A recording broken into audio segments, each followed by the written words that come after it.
శాపం అంటే ఏమిటి? నిజంగా మన జీవితాన్ని నాశనం చేసేది ఏమిటి? శాపం. ఈ మాట వింటే మనకు ముందుగా గుర్తొచ్చేది భయం. ఎవరో ఇచ్చిన దుఃఖం.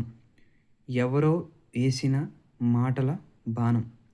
మన జీవితాన్ని చీకట్లోకి నెట్టేస్తుందన్న నమ్మకం. కానీ నిజంగా శాపం అంటే ఏమిటి? శాపం అనేది ఎవరో మనపై వేసే మాట కాదు. మన మనమే మనపై వేసుకునే ఆలోచన. శాపం అనేది ఎవరో మన మీద వేసే మాట కాదు. మనమే మనపై వేసుకునే ఆలోచన.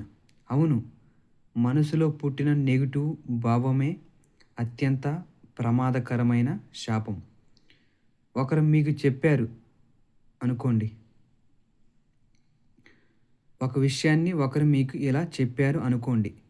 నువ్వు జీవితంలో ఎదగవు. నువ్వు జీవితంలో ఎదగలేవు. ఆ మాట నీ మనసులో నిలిచిపోయిందా? అదే శాపం. నాతో ఇది కాదులే, నేను అనర్హుణ్ణి, నా వల్ల ఏమీ కాదు, ఈ మాటలు నీలో నువ్వు చెప్పుకుంటున్నావా? అదే నిజమైన శాపం. శాపం అనేది బయట నుంచి రాదు, లోపల నుంచే మొదలవుతుంది. మన ఆలోచనలు బలహీనంగా మారితే మన నిర్ణయాలు బలహీనమవుతాయి. నిర్ణయాలు బలహీనమైతే మన జీవితం కూడా బలహీనమవుతుంది.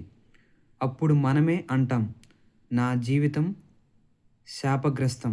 కానీ నిజం ఏమిటంటే జీవితం కాదు, మన ఆలోచనలే శాపగ్రస్తం. కొంతమంది ఏమంటారంటే, వాళ్ళు చూపే నాకు శాపం, వాళ్ళు మాటే నాకు దురదృష్టం. కాదు, నీవు ఎవరి చూపు పనిచేయదు. నీపైన ఎవరి చూపు పనిచేయదు. నీ మనసు ఒప్పుకుంటే తప్ప. మళ్ళీ చెబుతా వినండి. నీపైన ఎవరి చూపు పనిచేయదు. నీ మనసు ఒప్పుకుంటే తప్ప. నీ మీద నువ్వు నమ్మకం కోల్పోయిన రోజే అసలు శాపం అనేది మొదలవుతుంది నీ జీవితంలో. ఒక్క నిజం గుర్తుపెట్టుకో, శాపం కన్నా శక్తివంతమైనది ఆశ. శాపం కన్నా బలమైనది ధైర్యం. శాపం కన్నా వేగంగా పనిచేసేది నమ్మకం. నువ్వు ఒక నిర్ణయం తీసుకుంటే, నేను మారతాను, నేను ఎదుగుతాను, నేను గెలుస్తాను, అప్పుడే శాపం తన శక్తిని కోల్పోతుంది.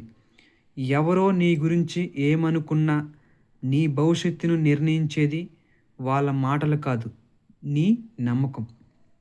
నీ నోట నుంచి వచ్చే మాట, నీ మనసులో పడే ఆలోచన, అదే నీకు వరంలా పనిచేస్తుంది.